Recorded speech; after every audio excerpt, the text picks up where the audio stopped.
AP inspire. वो कहते हैं ना, बहन के बिना भाई अधूरा होता है और भाई के बिना बहन है खामोश हंसी। पर जब किस्मत जुदाई लिख दे तो सिर्फ यादें और एक अधूरा सपना बचता है। ये दिल दहला देने वाली कहानी नीरज और पूजा की है। वो दोनों एक गरीब घर में पैदा हुए थे। पापा रिक्शा चलाते थे और माँ दूसरों के घर बर्तन मांजती थी, लेकिन बच्चों ने कभी शिकायत नहीं की थी। नीरज 10वीं में टॉपर बना और पूजा का सपना था डॉक्टर बनना। हर दिन दोनों स्कूल साथ में जाते थे, पढ़ाई साथ में करते थे, लेकिन आंखों में बस एक ही सपना था, माँ बाप को बड़ा घर देना है। पर किस्मत को ये सब पसंद ही नहीं था।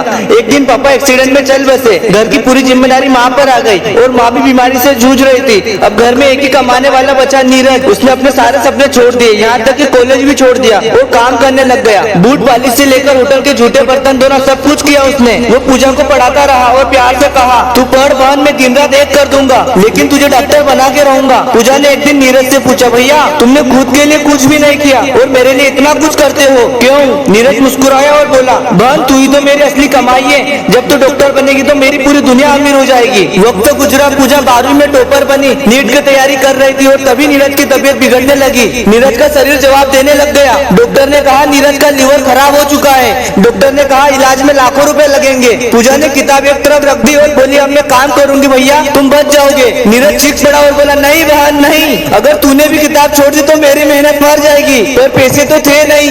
एक दिन नीरज ने अस्पताल में अपनी बहन का हाथ थामा और बोला, एक वादा कर, मेरी मौत के बाद भी तू डॉक्टर बनेगी और अगर तूने ये सपना पूरा नहीं किया तो मैं तुझे कभी माफ नहीं करूंगा। पूजा रोती रही पर नीरज नहीं बच सका। आज 5 साल बाद एक शहर के बड़े अस्पताल में एक डॉक्टर सफेद कोट पहनकर हर गरीब का इलाज फ्री करती है। नाम है पूजा। नीरज हर सुबह अपने क्लिनिक के कोने में अपने भाई की पुरानी फोटो रखती है और कहती है, ये मेरी पढ़ाई का पहला शिक्षक था, इसने खुद की जिंदगी दांव पर लगा दी ताकि मैं जी सकूं। भाई बहन का रिश्ता सिर्फ राखी तक सीमित नहीं होता, ये वो रिश्ता होता है जो अपने हिस्से की खुशियां देकर भी दूसरे की हंसी को सबसे बड़ी जीत मानता है। अगर आपके पास भी कोई बहन या भाई है तो इतना याद रखना, वो रिश्ता ईश्वर का सबसे प्यारा तोहफा है। अगर आप भी अपने भाई या बहन से सच्चा प्यार करते हो तो ये वीडियो को जरूर शेयर करना, क्योंकि कुछ कहानियां सिर्फ सुनने के लिए नहीं, जीने के लिए होती है। एक बहन के पास सबसे कीमती तोहफा होता है उसका भाई, जो उसकी हंसी के लिए खुद के आंसू छिपा लेता है। भाई सिर्फ खून का रिश्ता नहीं होता, भाई वो दीवार होता है जो बहन को हर एक तूफान से बचा लेता है, चाहे खुद टूट जाए।